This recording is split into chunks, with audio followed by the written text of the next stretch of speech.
All right, so welcome everybody, welcome back. And for our newcomer,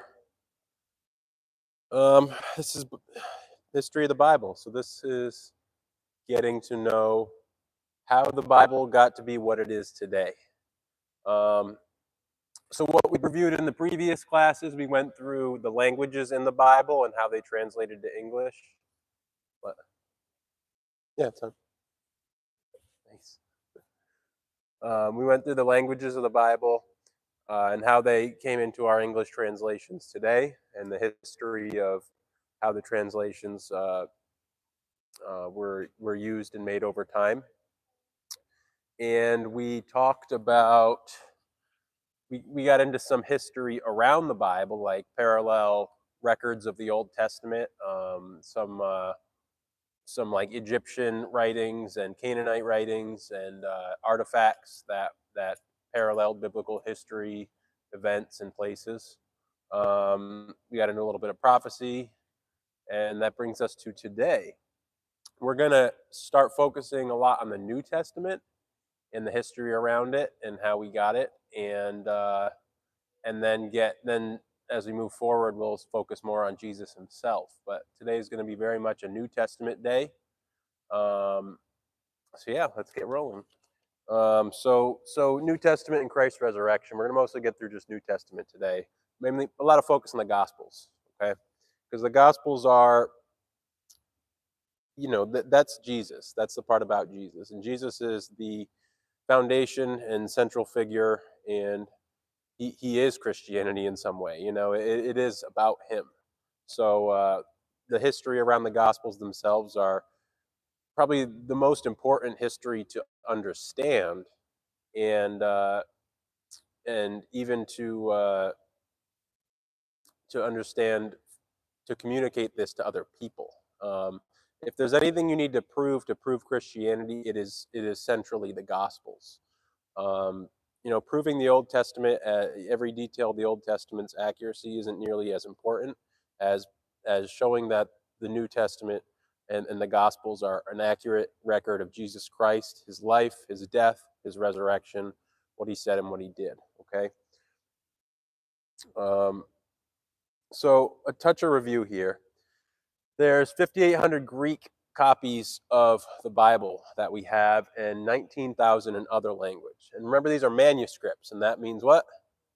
Handwritten. So this is all the Bibles before the printing press. Okay.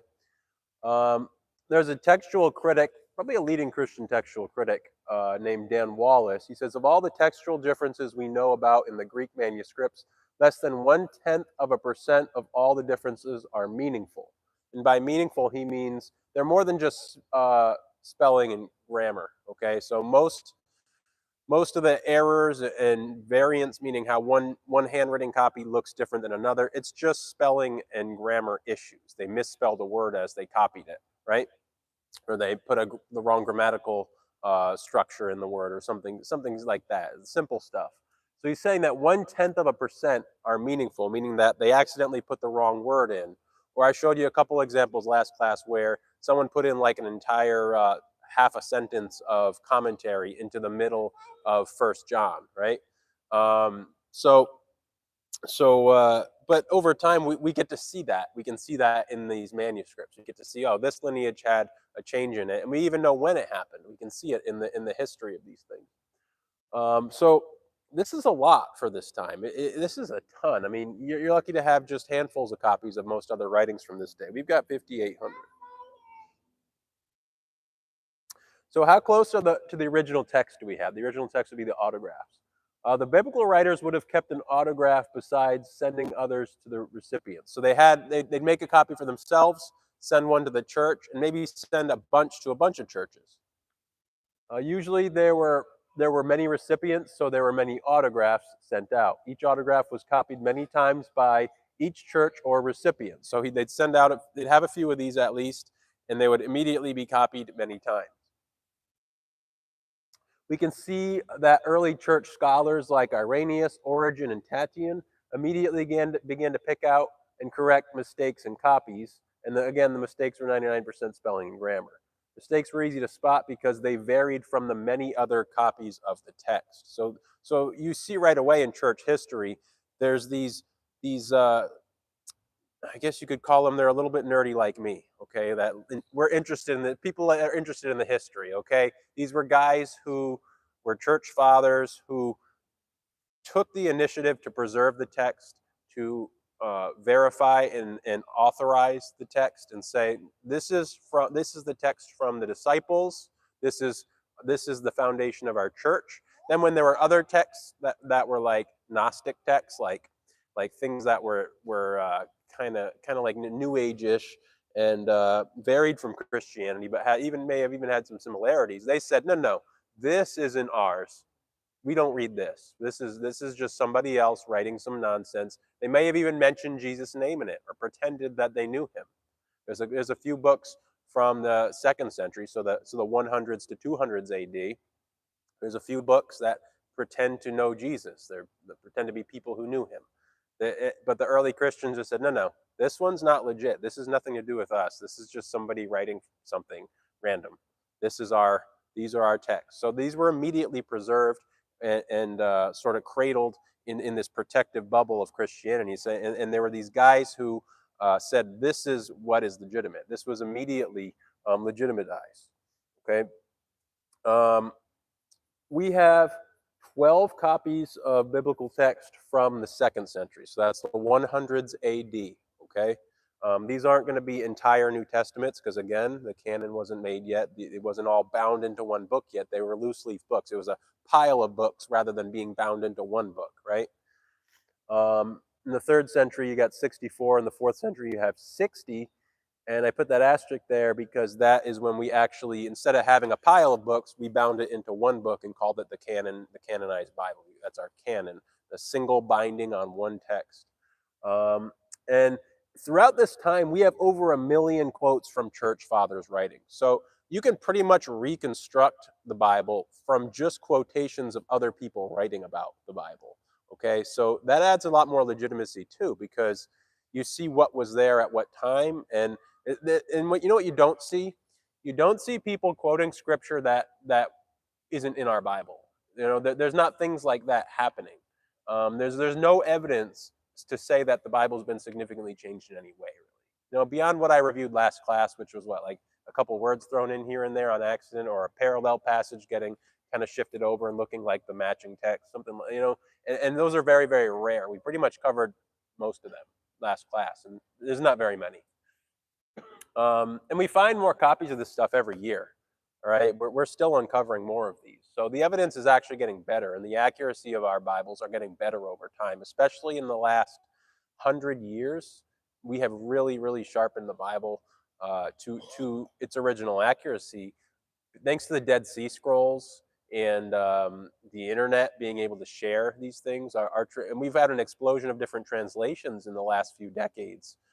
Where before you'd kind of just find a King James, maybe a Geneva here and there, but recently we've got a ton of different translations now, and most of them are fine. Most of them say the same thing. Some of them are just higher or lower reading levels, a little more of a paraphrasing versus, so there's differences, but they're all pretty good. And there are even more in other languages, obviously. Just to compare the history, the New Testament versus other classical Greek works, we got those thousands of manuscripts. On average, you get about 10 of other things. Like you're talking, like you think of like just some other ancient writings from that day, other historians' writings or other fictional writings. You could think of like the Iliad and the Odyssey are kind of classic Greek works that are famous from that era. And these are as early as the 2nd century, where for the other Greek works, you maybe get them to be 1,000 years after the date, So the difference is striking, okay? The way that the Bible has been preserved, it's striking. Yeah. right there. That to me is like one that of the gigantic facts that really stirred my heart is right. So Jesus was living around 30 A.D. when he Right. dies, right? Yep. And so these guys around 30 A.D. and Paul basically too, they wrote and their writings are dated like they wrote them dating at 50, 60, Yeah. 70. So Yeah. that's only like 20 years away from the person of Jesus, right? Correct. So 20, 30 in John, 95, whatever, Revelation. So 60 at the ultimate. Yeah. But those guys, they're like Socrates, Plato, people quote them. And Socrates says, Plato Yeah. says, and like you say, there's like 5, maybe 200 manuscripts. Yeah. No one questions And it. No 200 is like the upper end, way Yeah. upper end Yeah, too. yeah, exactly. Like I put 10 there. That's like an average. Right, 1,000 years. Yeah. Yeah. So Yeah. people need to, 1,000 years after Plato and those guys, Yeah. that's when they have the very first copy. We have Right. 20, 30, 40. And they don't even question that this No, is they don't. accurate. Nobody's like, they just take this as for what it is. Like you actually can question the accuracy of something like this. That not really. Right. Yes. A guy named Matt Slick, carm.org. It's Christians Apologetic something something, but it's a good website. Gives 6 evidence for Christ's resurrection. The textual reliability of the ancient documents. So what we just reviewed shows it's reliable text. Retention of the crucifixion wounds post-event. So these historical texts describe these disciples saying you have the wounds. Like Jesus says, "Touch my hands." So they're noticing the wounds on him. So meaning that when he showed back up to see the disciples, there wasn't an imposter on the cross. He was the guy crucified. He still got those wounds.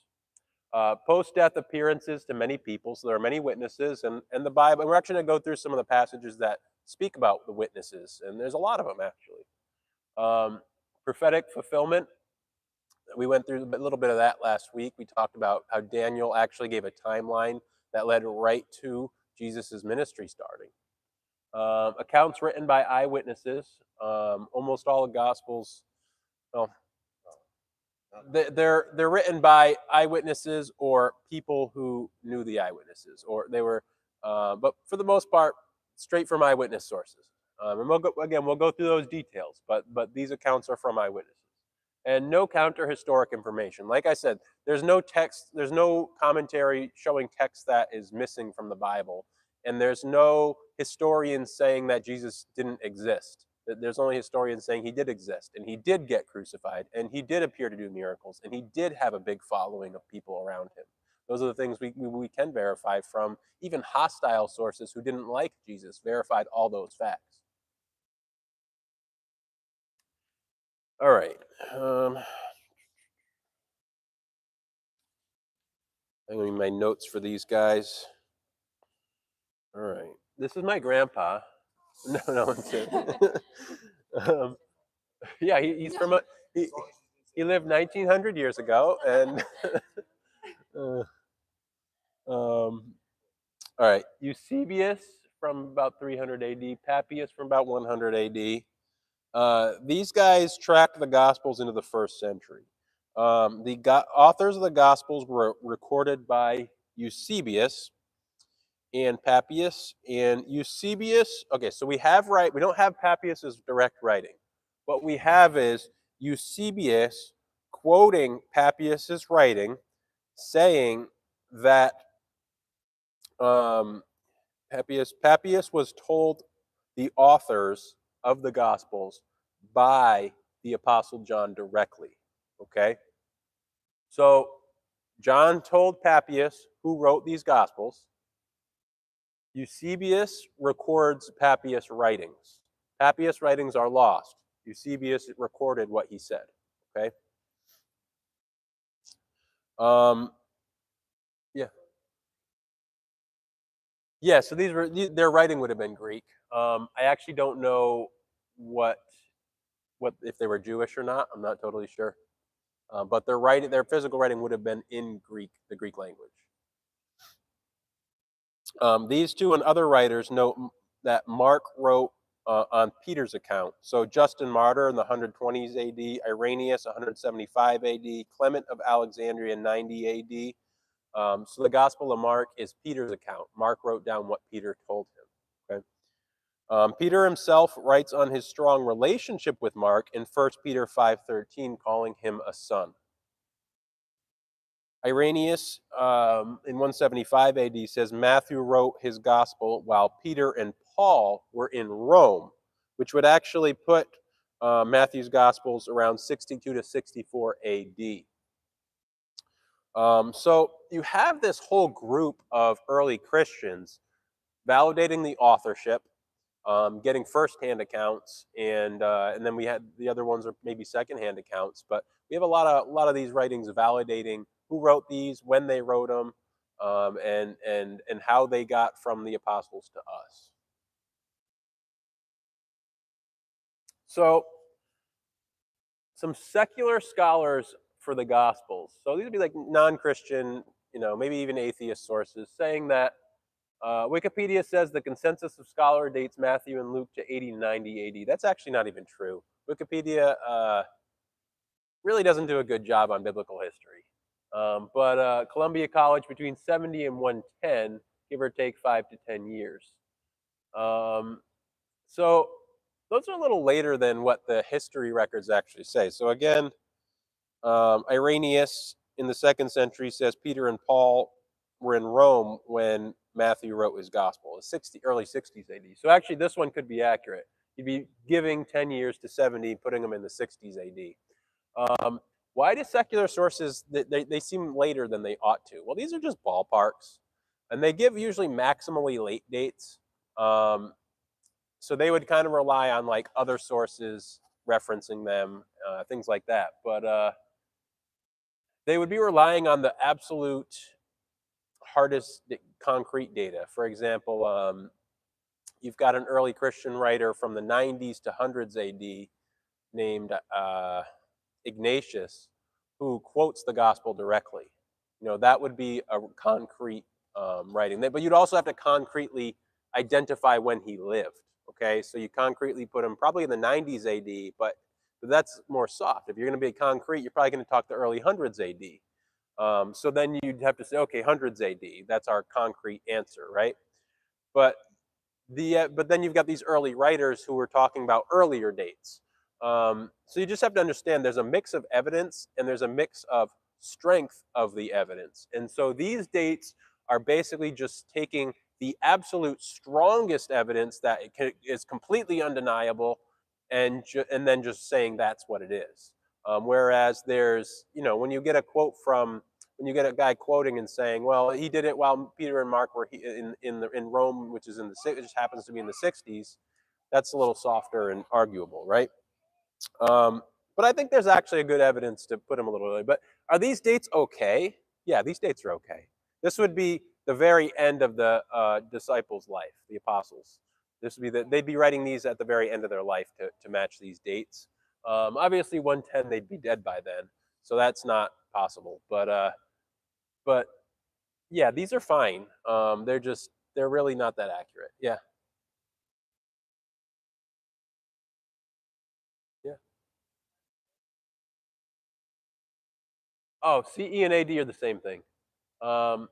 AD is actually the older one. They at one point they made it to CE because they don't like Jesus. Uh, Common Era. So AD is Adonais Domino after death, and then BC was before Christ. I don't know. It was something else, but it was in Greek. So CE is Common Era, and then the new BC is BCE, before Common Era. So you're basically talking before 0 or after 0 AD. So yeah, CE is AD and BCE would be BC. That's some atheists decided they don't like to center the calendar around Jesus, so we're going to make it into something else. That point alone is pretty powerful. Yeah. They base the BCAAD. They base the calendar from Christ. Right. Yeah. It was. So, and yep. that has stayed always. Because it was early. It was the early Catholic Church that kind of did that. I think it's probably Constantine's time that would have done that.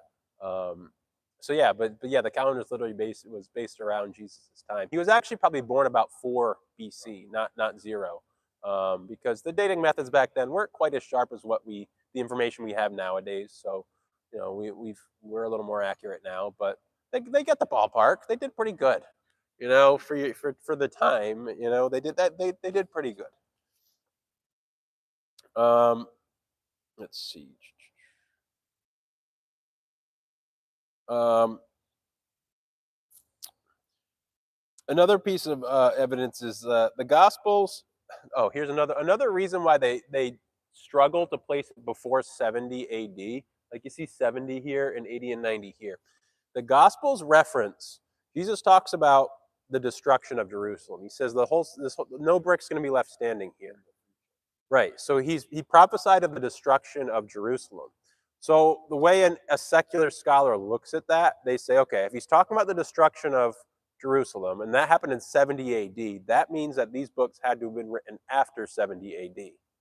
And obviously there's an issue there because the evidence really does place a lot of these writings before 70 AD. And so, but they obviously don't believe that Jesus actually prophesied this. So it comes down to whether you believe people can prophesy and if Jesus was actually prophetic, right? So if he was, there's no problem with placing it before 70 AD. But if you're a secular or atheist scholar, you absolutely cannot put the gospel before 70 AD because it speaks of it.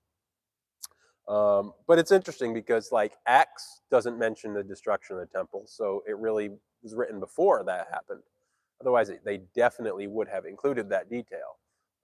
So just interesting perspectives to understand there. And in 70 AD, that's when Rome destroyed Jerusalem, just so you know. So that's a very important historic point to understand.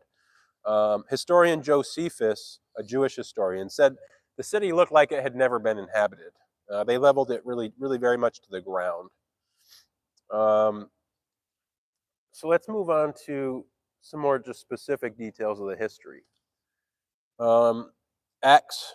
So secular historians will place it from 60 to 150 AD. But it's likely to have been written before 70 AD because, again, Luke would have included the destruction of Jerusalem because that is the fulfillment of what Jesus prophesied.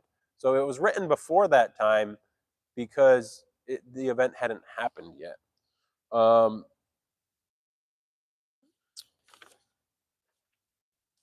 In this, he says, the first account I composed, Theophilus, Theophilus means one who loves God. All about that Jesus began to do and teach until the day when he was taken up to heaven, and after he, by the Holy Spirit, had given orders to the apostles whom he had chosen. So what he's saying is, the first account I composed said this. So basically, Acts is Luke's writing. Luke wrote the Gospel of Luke, and then he wrote the book of Acts afterwards. And here he's referencing the Gospel of Luke right there in the first line of Acts. Okay? So Acts is the sequel.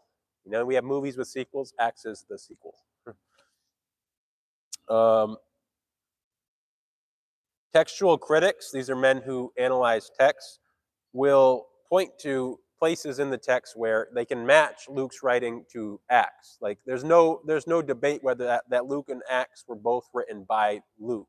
They were written by the same author. He uses the same words, the same sentence structure, the same phrasing.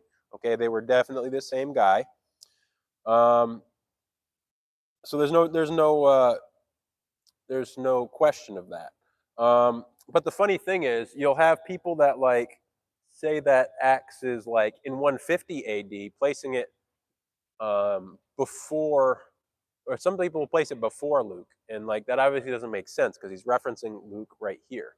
So the secular scholars are all over all over the page because they only believe not in supernatural things, which throws off their dates, and also that they're looking at some of the most concrete data and not all of the data.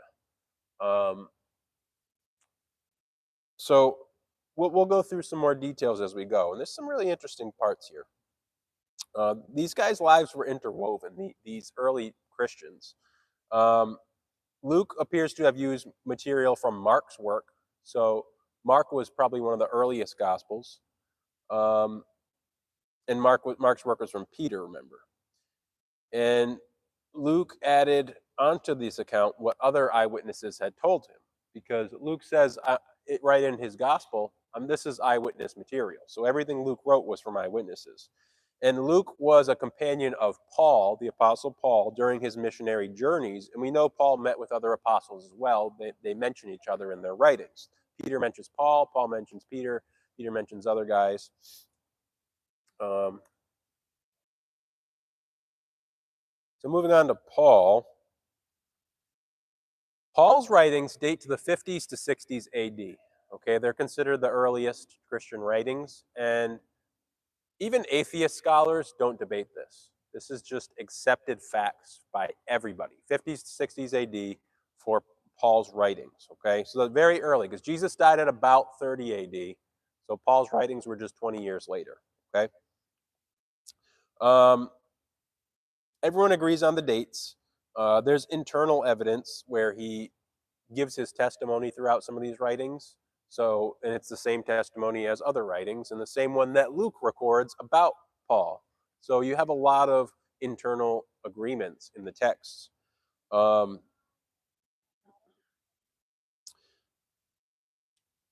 again, Paul's writing doesn't mention like a lot of miracles. So the atheist scholars don't deny it as like just what it is and the dates, because there's nothing they have to just not believe in, right? So because he doesn't like record miracles. It's these are expository writings. He's writing information rather than a narrative. So that's why Paul's writings really go unquestioned for their date, time, and reliability. And again, you just have to acknowledge that there's biases involved in these dates. So when you see dates that are kind of all over the place, this is why. Okay. Paul quotes Luke, interestingly. Now, if Paul's writings were in the 50s to 60s AD, and Paul is quoting Luke's gospel, that means that Luke's gospels had to have been before Paul's writing, right?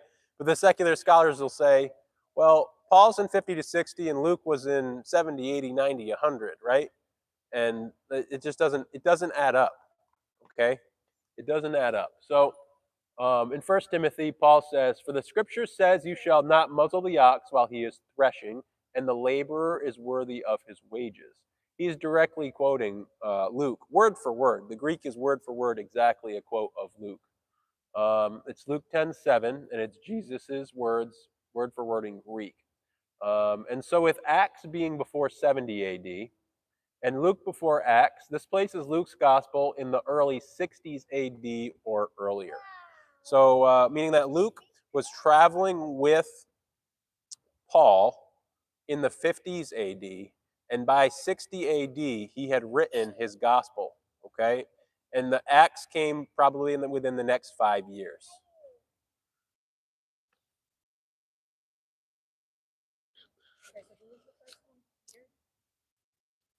So the first gospel was Mark, which is Peter's account. Mark records Peter's account of Jesus. Yep. Yeah, so Mark wasn't one of the 12 disciples, but he was a disciple of Peter, who is one of the 12 disciples. So Mark's account comes from Peter, who was a disciple of Jesus. And Luke's account comes from borrowing from Mark and then adding on what other eyewitnesses told him, because Luke traveled with Paul, who hung out with the 12 apostles a lot. So Luke hung out with the 12 apostles a lot and added to what Mark had recorded. Okay? And those are very important because, right, the Gospels, Matthew and John, are the 12 apostles. Luke and Mark were not, but they knew personally, just like Brother said, Luke traveled with Paul extensively, and then Mark was a son-like to Peter. So the four Gospels are two from actual apostles, and then the other two were people that traveled with Paul and knew Peter. So it's not like some guy like 500 miles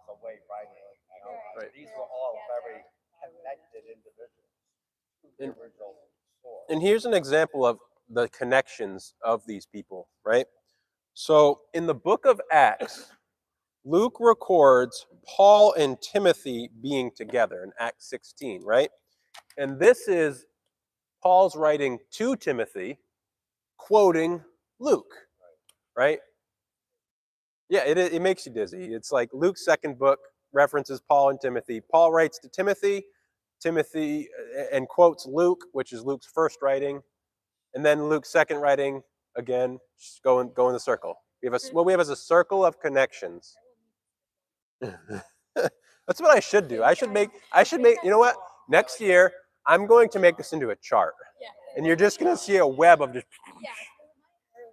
And what it's going to be is the words will be like this small because the thing's just going to be huge on this screen. So you're not even able to see it from your. You're going to have to come up here with a mic with like a magnifying glass to just see. Okay, Luke connects to Paul, connects to Timothy.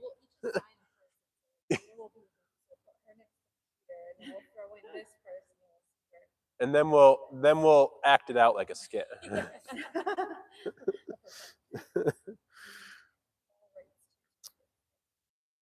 All right, back to Matt Slick. He makes an interesting point here. He says that textual criticism says Luke scribed 1st and 2nd Timothy and Titus. So some of Paul's writings were actually written down by Luke. In other words, Paul sat there and read and said what he wanted to say, and Luke wrote it down. Okay. Yeah, were these prison epistles. These may have been prison epistles. It may have been when he was under house arrest. You might be right about it. I'm not totally sure. Yeah, one group is the first time in prison, the other group is second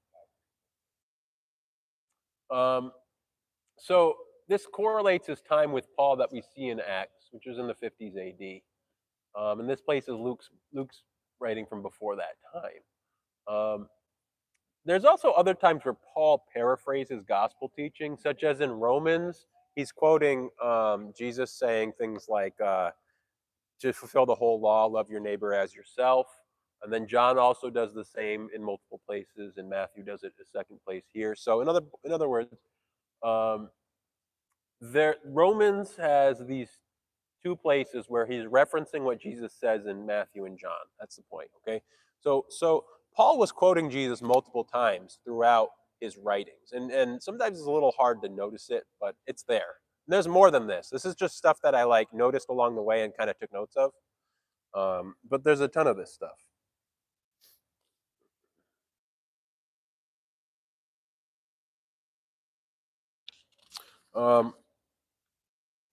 One thing to understand is these dates are you take the dates with a grain of salt, okay?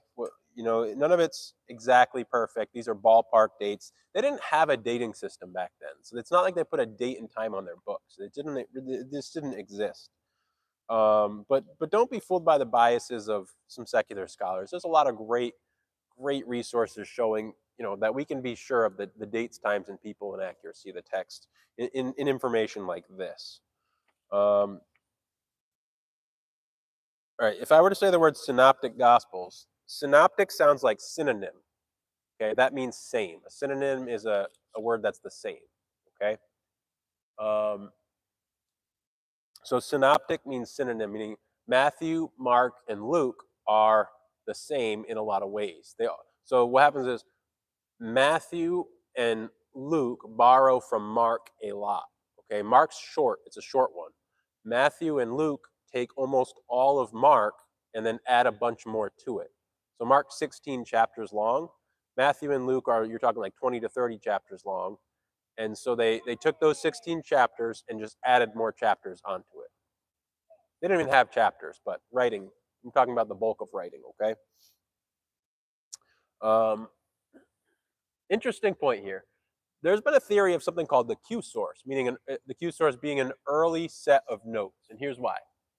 Matthew, Mark, and Luke so Matthew and Luke borrow from Mark, but Matthew and Luke share material that isn't in Mark.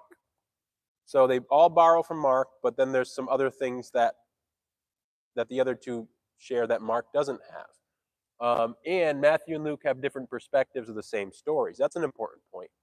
You'll see minor differences in the same stories amongst these gospels. Okay, even the resurrection accounts have slight variations. They're not contradictions. Okay, they're not things that rule out details that the other person got wrong. They're actually just adding to the same story from different perspectives. There's no contradictions. It's just different perspectives of the same story. You know, if you ask a husband and wife who's right and who's wrong and what actually happened, you're going to get two very different stories, or just two siblings bickering about something. My kids sharing toys, or different perspectives. Same thing, right? So basically, you conclude either there was a separate set of notes that were borrowed from, or it was Mark and then Luke and then Matthew, and Matthew borrowed even from Luke too. So there was either a 1, 2, 3 step, or there was copying from two different sources. One or the other. It doesn't really matter. It doesn't matter if there's a set of notes that we're missing today. We have what we have, and we can see it as, you know, being valid because we have multiple eyewitness accounts. Okay.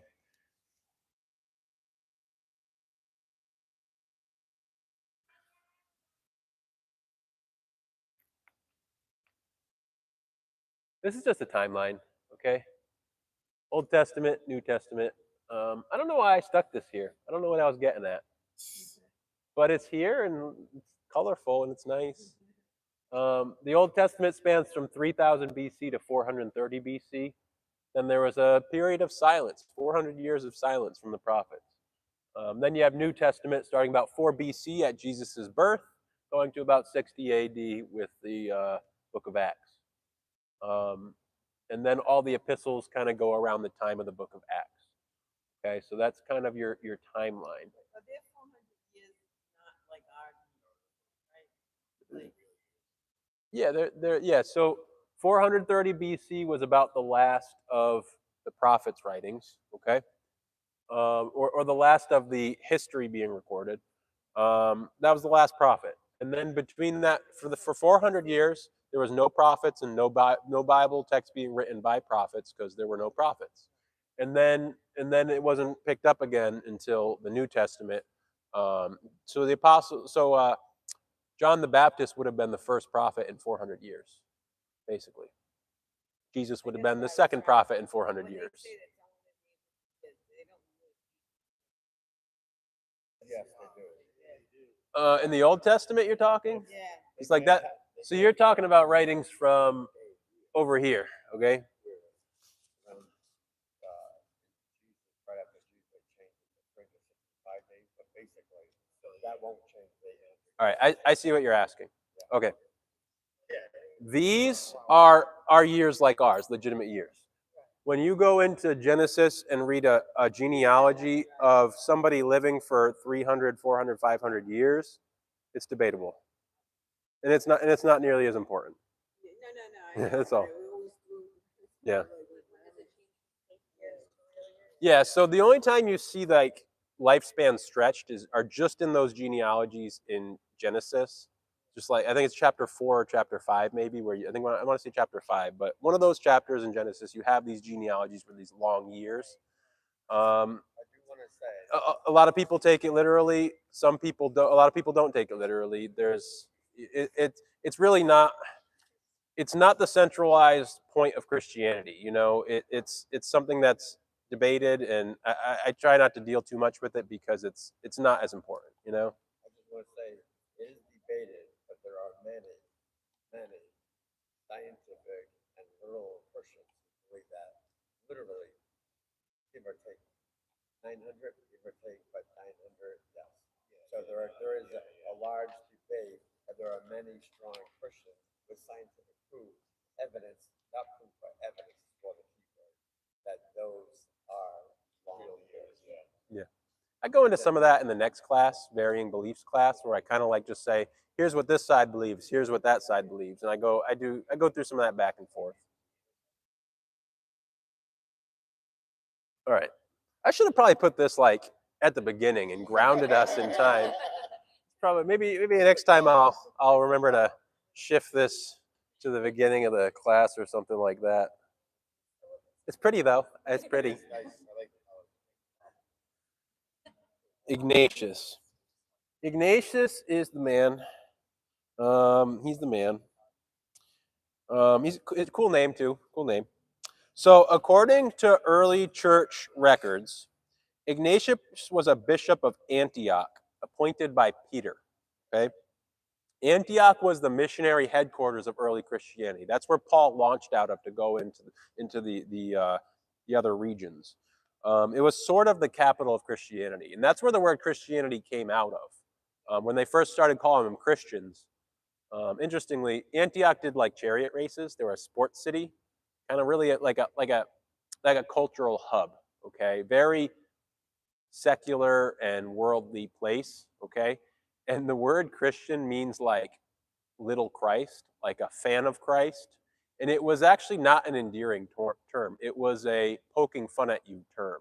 Okay, you're a Christian, like you're a little Christ, like like a fan of, you know. So it's not necessarily endearing, but it stuck, and that's where Christian came from. It was, yeah. So before this period, was there religion? Oh yeah, religion goes way back to. I mean, you think of Genesis. Abraham was a religious guy, you know, and What do they practice? what? Heathenism, paganism. Yeah, it's mostly paganism. It was different. Everyone just made up a god and believed in it, or they connected with a. So the Christian view would be these are fallen angels, or angels who are fallen, meaning angels who are not serving God. Okay, they're self-serving angels. They're otherworldly beings who serve themselves instead of serving God. That's what we call a demon. It's a self-serving angelic being. Okay, they're angels who just said, I'm just going to do my own thing. Then people worship those angels. Or they worship idols, which would be nothing. They're just making up stuff. People made up stuff. People connected with demons. That's what it was. But also, people connected with God even before Abraham's time. Like, connection with God was always there. Because before Abraham, you had, Adam and Eve. well, yes, but no, but in Genesis, it starts with an M. And then The one without genealogy. What's the name? Melchizedek. Melchizedek. Yes, Melchizedek was a priest of God to the God of Abraham before Abraham's time, you know, and so there were priests to the legitimate God even before Judaism existed. So people were connecting with God all along history, forever. Yeah, right. And if you take that genealogy, yeah, and the genealogy following Adam and Eve are all people of God, people like Enoch. Not my son, but the guy who he's named after. But Yeah. that very question, and Dustin, you got a great shot. I don't think it's minuscule at all. That's very important. Your question about were there other religions. So if to answer that question, you go to the beginning, right? So you go to Genesis. Now here, without talking about time, okay, they talk about a real God, a personal God with real people, right? Okay. So you say, where are all the false? If you want to, in a law of court, you get eyewitnesses, like our brother's been stressing, right? So you ask all these religions, and to me, like, a simple rule is you can eliminate so many religions just with common sense.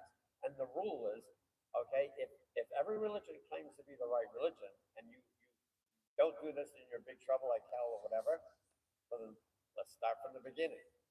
Was Jehovah's Witness, Mormons in the beginning? They started in 1800, right? Islam.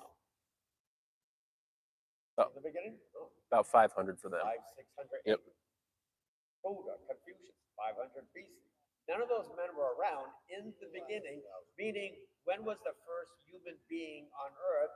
Whatever religion is correct, logic, scientific, would say if your religion is going to hold all men accountable, your God has to be somewhere around the very first known where men are. And none of those religions are, except for the one God who says he created everything. And then Hinduism is probably the second oldest religion, but that really has no central God. That's just a bunch of thoughts, pantheism, and everything wrapped up. Yep. So what our brother put up, that's another proof that the word is, because Joseph Smith and all those guys wrote their own Bible, period, in their lifetime, period, 60, 80 years. This goes on for 1,500 years. Genesis, 3,000, he said. 3,000 years, it's all the common theme, common one God, all called by the same name, all looking for the Messiah, and it's the history. So that fact alone helps you substantiate Judaism. That's why we call it the Judeo-Christian religion. Yeah, great point. The history of it is deep into time. So Ignatius's writings, he lived about 35 to 107. So his writings are about 90s to 100s AD. Okay, so some of our earliest Christian writings come from Ignatius. He references 3 Gospels and 8 epistles. Here's just an example. In his letter to Polycarp, you have he says, "Be thou prudent as serpents in all things, and guileless always as a dove. Therefore thou art made of flesh and spirit."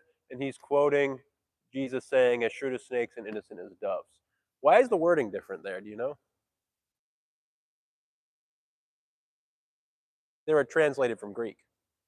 So these were both in Greek, and we translated into English, and the translators just choose different words. It said shrewd instead of prudent, and serpent instead of snake, and innocent instead of guileless, right? So obviously they're the same words. And if you look at the Greek, it is exactly the same words in Greek. But when you translate it out of Greek into English, you get different English words to cover the Greek word. And it obviously means the same thing, and it's obviously a direct quote in Greek. But that's why you get the differences, just so you're aware of that. This was a letter to Polycarp, and Polycarp was another church leader. You guys remember Papias, the guy next to my grandpa? He is the disciple of John, who named the authors of the Gospels for us too. That Papias was. Polycarp was a different disciple of John. Okay, so Polycarp and Papias were disciples of John. Polycarp taught a man named Irenaeus, who was another early source who named the gospel authors. So again, the connections of these people are easily seen. So you see these early church fathers have these interconnections that verify the information, and the sources align to confirm one another. Another guy's Clement. So he's probably the next earliest source next to Ignatius. So he obviously died in the 1st century. I don't know if this is what he looks like. It's just a picture of. I just Googled Clement and copied a picture over, and it looks cool to me. So, but he probably didn't look like that. He looks like he would be a Clement though. Yeah. All right, we're not going to read this whole thing. Don't worry. So his writing probably before 70 AD, just because he talks about offerings in Jerusalem and first being inspected by the high priest. So he's actually writing about Jerusalem as if it exists. He's not saying what it was Jerusalem or what used to be Jerusalem. He's saying it's still there. He's referencing the city. So that means the city was there. So his writings probably from before 70 AD. This is probably the middle of Clement's life because he died about 90. So yeah, you kind of can see that this is early Christian writing, and so you're thinking probably the 50s or 60s AD, right? And he's referencing Jesus. He's quoting Jesus. Look, the words of Jesus which he spake, teaching forbearance and long suffering. For thus he spake, have mercy that you have mercy. Forgive that it may be forgiven you. As you do, so shall it be done to you. He's quoting Matthew 5 here. These are the Beatitudes, some of the most famous words ever written, right? The most famous preaching ever done right here. He's quoting the Beatitudes before 70 AD. So that's pretty cool, right? And you see this in Mark 5 and in Luke 6, okay?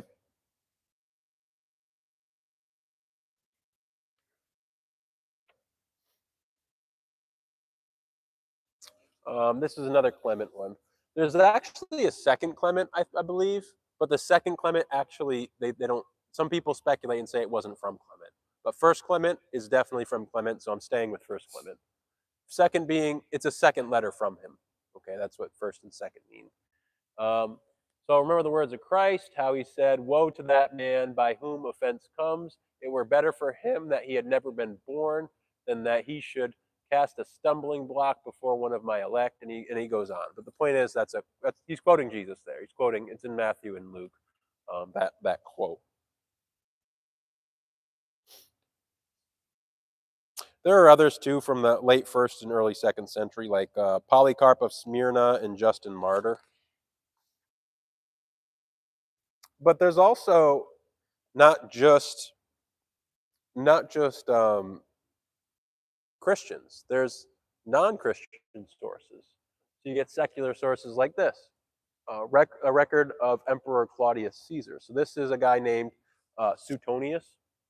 Suetonius was recording the emperor's information. So he was a government official keeping historical records. Okay. He says, since the Jews constantly made disturbances at the instigation of Chrestus, so that's Christ. Okay, it's just that in another language they sometimes have the sounding of the word different. But this is definitely because it's about Jews in Rome and stuff like that. So the instigation of Chrestus, he expelled the Jews from Rome. So again, that's Claudius writing about 50 A.D. By Suetonius. And this parallels the book of Acts, right? So in Acts 18, you get, and he found a Jew named Achaia, a native of Pontus, having recently come from Italy with his wife Priscilla, because Claudius had commanded all the Jews to leave Rome. So you have parallel historical records from hostile sources going alongside biblical records, okay? And this is just an example of many times that things like this happens. So to think that these writings are not historically legitimate, you're stepping towards nonsense to say such a thing, okay? All right, we'll do one last slide. The Muratorian Fragment, the earliest canon. Cool name too. Yeah, it's in Greek anyways, so yeah. It's about 170 AD. This is the earliest canon in a way. It recognizes much of the modern New Testament and identifies heretical writings.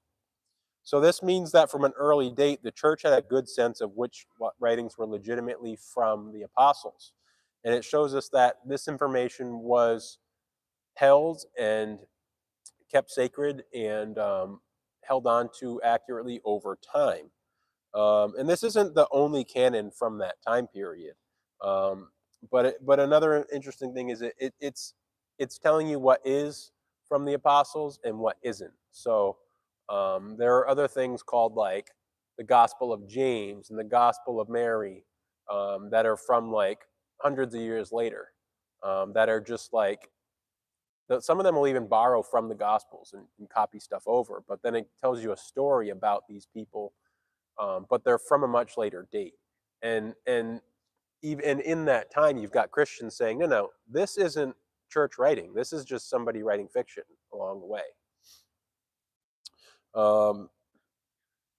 There were other guys who did this too. Justin Martyr in the early second century wrote a lot against these false writings. He battled the Gnostics a lot. Gnostic, starting with a G, Gnostic. That means knowing. They were an early religion that was like, everything physical is bad, everything spiritual is good and true. And there's this dual nature of spiritual, physical, and we just want to be spiritual and not physical. And Jesus wasn't even physical; he was just spiritual because he was perfect. His resurrection was only a spiritual being, not a physical being. And so they spun off of Christianity. And so a lot of these early Christians had to say, no, this is Gnostic. This isn't our writing. And even John, in his epistles in the Bible, is battling Gnostic writings. Early Gnosticism, but later Gnosticism, you got Justin Martyr battling it. And it was something that would just, if you could imagine like a Christian getting into like, going into one of those little shops with the Buddha dolls and the bracelets with the water from the mountaintops and the talismans and pendants, and a Christian going into there and just being like, yeah, this is godly, and like getting into that stuff. That's kind of what the Gnostics were. They were just like a spin-off New Age type idea, and so the church was battling for its legitimacy even in this time. And so we have wonderful records of this happening. And so all through history, you've got people trying to pull Christianity into something it wasn't. It still happens today. It's always happened. It's always going to happen because people are people and people do that. But it's wonderful to see that early Christians were concerned about it, at the legitimacy of the text and the legitimacy of the religion and the legitimacy of what Jesus actually truly believed and taught, and they preserved it over time. And so it's a great testimony to the accuracy and preservation of the text and the legitimacy of the religion itself over time.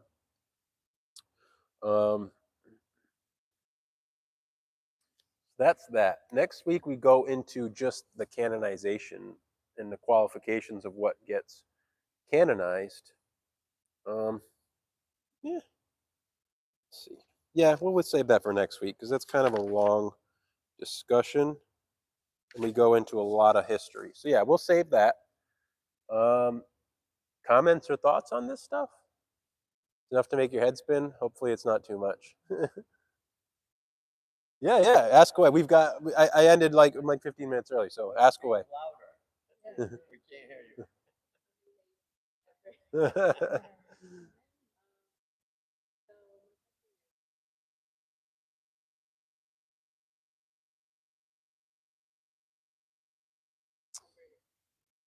Yeah.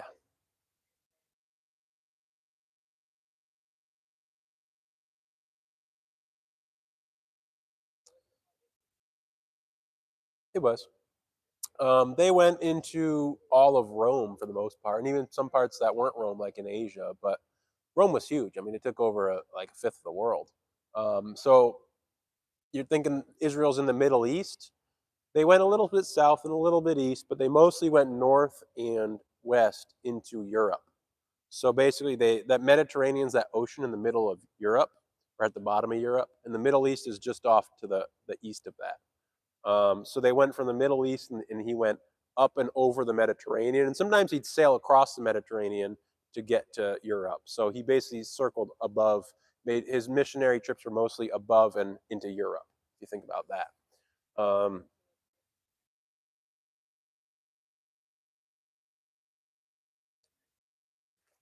Yeah. So the country was Rome at the time. Yeah. I mean, nowadays they're. What I'll pull up a map for you. Hold on.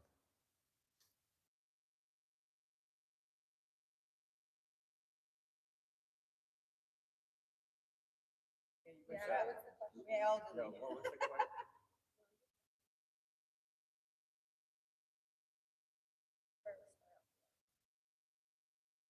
All right. So here is the Middle East. Okay. This is Europe right here. Okay. This is the Middle East. Okay. Israel's here, this area, and like this is Africa. Let me zoom out a bit.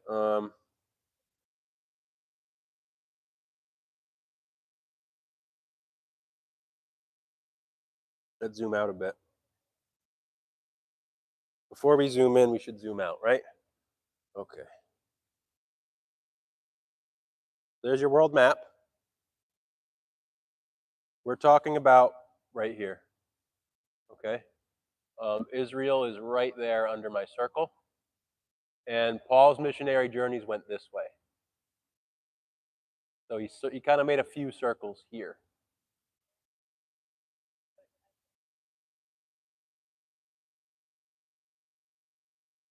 At one point, they were on one of his three journeys. They didn't. Yeah, they avoided going to Asia. I think he says something along the lines: the Holy Spirit forbid him. I don't remember if he hit a roadblock and didn't go, or if he got a word and just didn't go. But right, I think it was around here he wanted to head off this way, but he ended up continuing that way.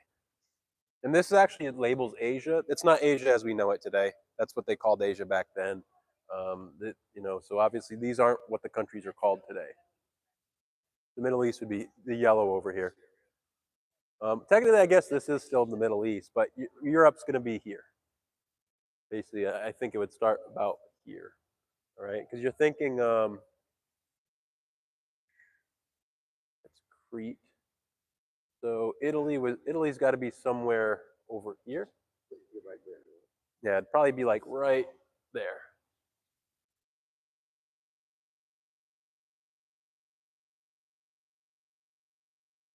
Yeah.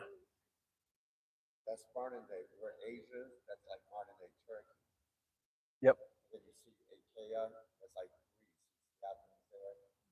So that's like Yeah. Greece there. And Rome is still a little bit to that. And you notice some of these names. You've heard of the book of Galatians in the Bible. Well, this is Galatia. Okay. And in Acts, he's recorded getting stoned in, I want to say it's Derby or Lystra.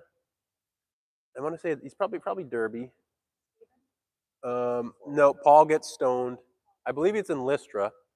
Actually, seven. Actually, it labels it. He's 1, 2, 3, 4, 5, 6, 7. He gets stoned in Lystra, and literally the next day, he miraculously gets up and walks to Derby, which was a few miles away. So it tells you about the toughness and determination of the guy, and also God preserving and healing him in some way. But he also records in the letter of Galatians that he had an eye issue. And some people say, "Oh, that was Paul's thorn." That's recorded in Corinthian. I want to say it's Corinthians. Um, it's not. He got stoned and then went to Debris, and then the eye issue he had was probably that he got hit in the face with a rock the day before he got there. So he was like, "Oh, I had this issue with my eyes, and you guys accepted me as an angel." And he was writing about his appreciation to them accepting him. And usually, when you get stoned, people go, "You're a criminal, go away," right? But he got stoned and went there, and they still accepted him as a prophet or an apostle of God, apostle of Jesus, as someone who's a legitimate church figure. So he was writing about his appreciation for them accepting him even though he looked disfigured because he got hit in the face with rocks. So cool history there.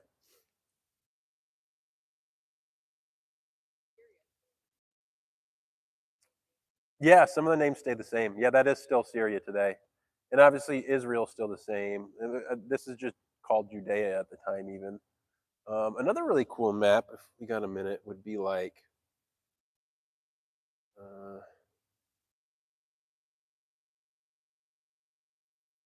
okay, we'd want to start with Babylon.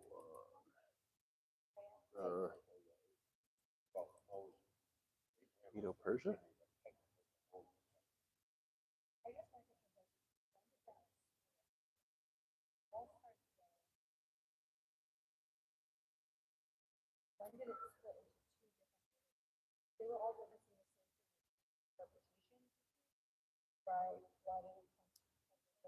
Like Jews to Christians? Why did it split from Judaism to Christianity? Because, well, Judaism was there much longer. So Judaism was from Abraham forward. So it went on for thousands of years before Jesus. They spoke of a coming Messiah. And when Jesus came and fulfilled the prophecies, some Jews believed in him as the Messiah, and those became Christians.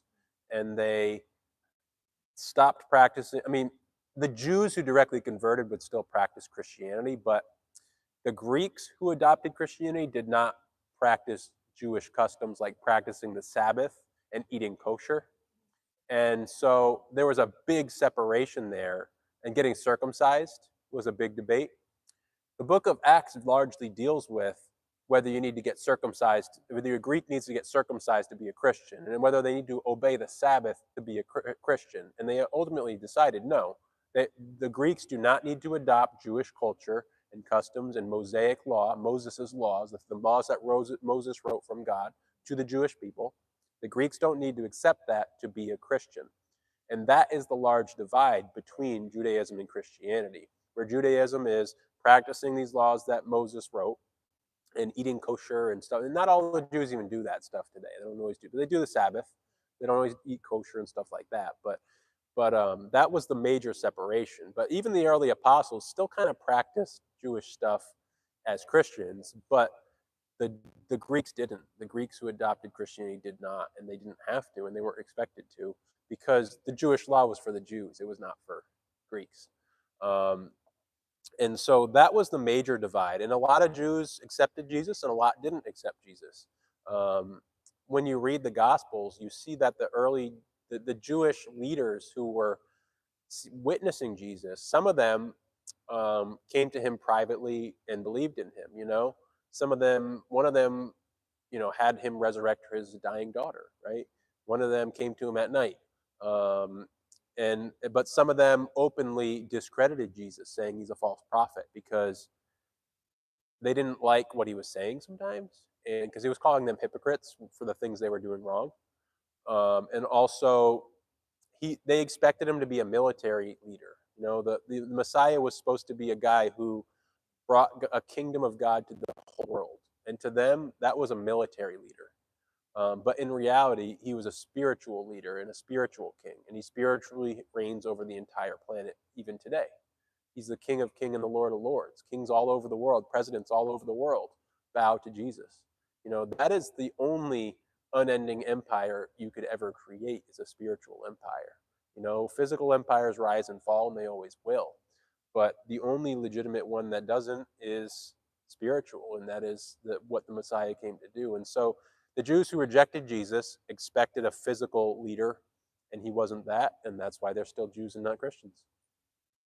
And some Jews still convert today. They'd call themselves Messianic Jews, Jews who believe in the Messiah.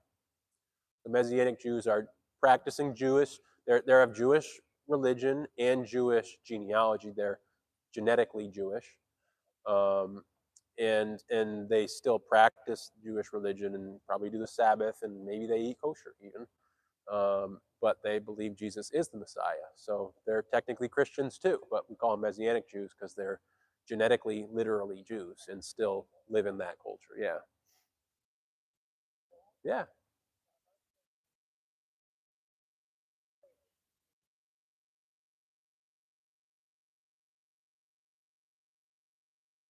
Yeah. They're mixing milk and all that. Yeah. Certain fish. Yep. Right.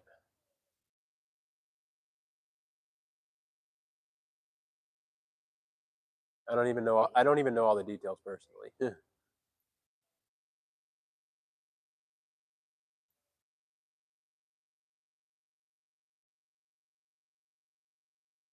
Yeah. Yes.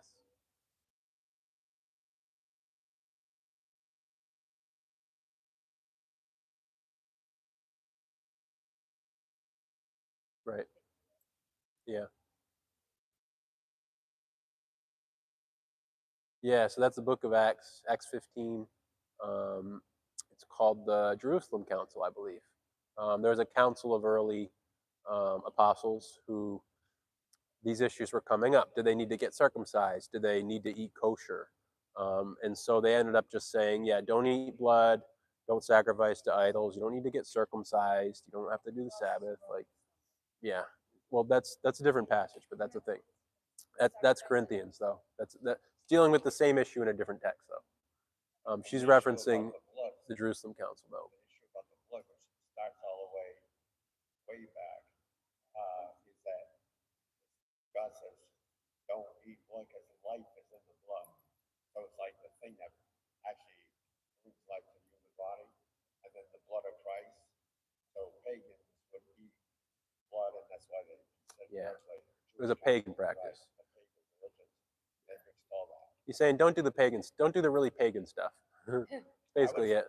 I was reading some history and some of those other dietary laws you're saying. I didn't know this, but I just was reading in the course of world plagues and all that. A lot of the many times, or several times, the Jews as a population were not affected by the plagues only because their dietary and their strict laws. And so the Jews were not, and people made them hated the Jews even more because they thought there was something evil, like they instigated all the plagues. Yeah. Their dietary, and God knows, and He actually gave them laws that looked ridiculous, but actually preserved them in Yeah. plague times of plague. They had, if you read like Leviticus, in those laws, they have some really interesting isolation protocols, like isolating for infectious diseases, even isolating like households when the houses become moldy. And so they had like some early, you know, isolation protocols, which were just interesting to see it, you know. And at that time, going back to the Palestinians, the Palestine land and all that stuff, it was never even, the word Palestine was never used about that land until the time of Christ and after Christ, where the Roman emperor hated the Jews so much, he plowed, just like you said, 70 AD. Another emperor plowed up Jerusalem like it was non-existent as farmland. He was the emperor who called that land Palestine. He wanted to erase, history says this clearly, he wanted to erase the Jews' connection to the land. That's when Palestine was first used, period. Never Yeah. before, never. There's been a long history of battling over that land. Let's close in prayer. Lord, thank you for this time together. Thank you for the wonderful discussion and learning we had here. And may this enrich our faith. May it strengthen our faith in your word and your truth. And may it help us to witness to the world around us and enrich our faith and ground us in the faith forever, so we may always be with you. Amen. Welcome.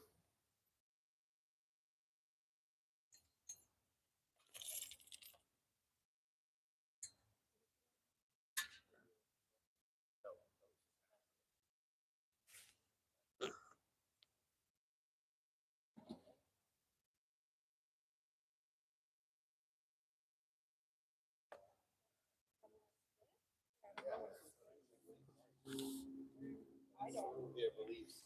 I don't think, so the Jewish never translated, right? They did have a translation. The Septuagint was theirs. Oh, what?